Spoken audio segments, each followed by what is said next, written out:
یہ میرے شیعہ بیٹھے ہوئے تھے، انہیں بیدار کیا تھا کہ نہیں؟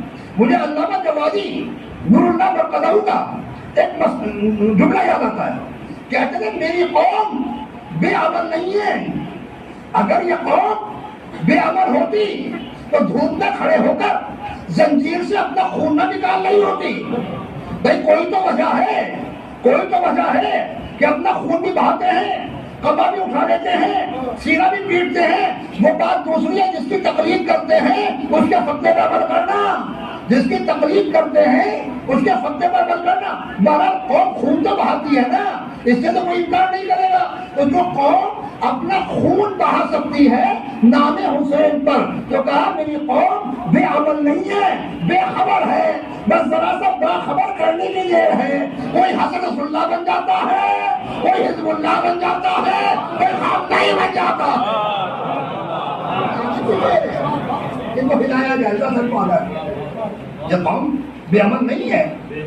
اللہ اکبر۔ آپ دیکھیں وقت کربلا تو فقط نوحہ مرثیہ اور تقریر تک محفوظ نہ کریں۔ آیت اللہ شیخ مطہری کہتے تھے تم نے کربلا تو بہت سن لیا، اتنا سنا کہ کسی قوم نے نہیں سنا۔ اب کربلا تو فقط سنو نہیں، کربلا تو پڑھو بھی۔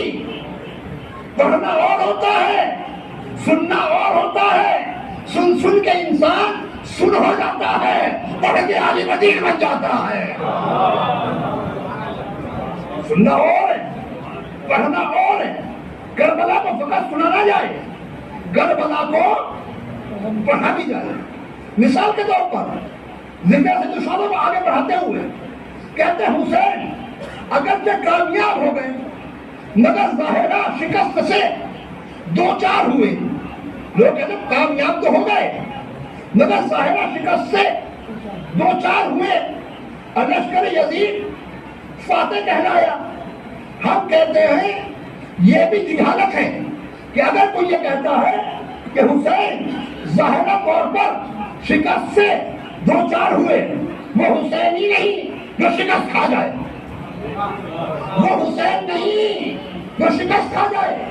عزیزو میں زیادہ آگے بڑھوں گا، علماء موجود ہیں تائید فرمائیں گے کسی بھی لغت میں فتح کا معنی یہ نہیں ہے کہ اس کا زندہ رہ جانا، اور شکست کے معنی یہ نہیں ہے کہ اس کا قتل ہو جانا۔